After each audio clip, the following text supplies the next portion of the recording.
Okay, so to begin, go to the App Store and search for Extraco Bank's e-business.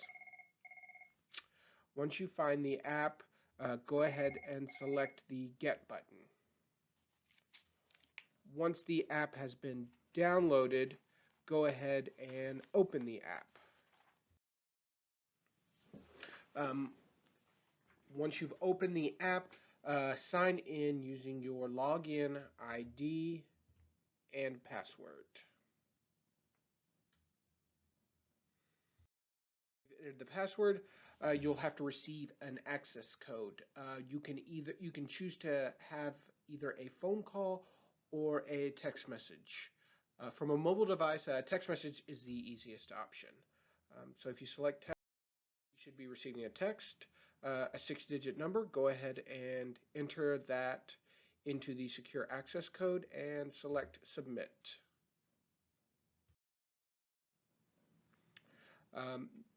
Next, you'll register your device. If this is a private device, you can register the device for any future logins. If it's a public device and used by multiple people, we don't recommend registering the device, and you'll need to get an access code each time you enter.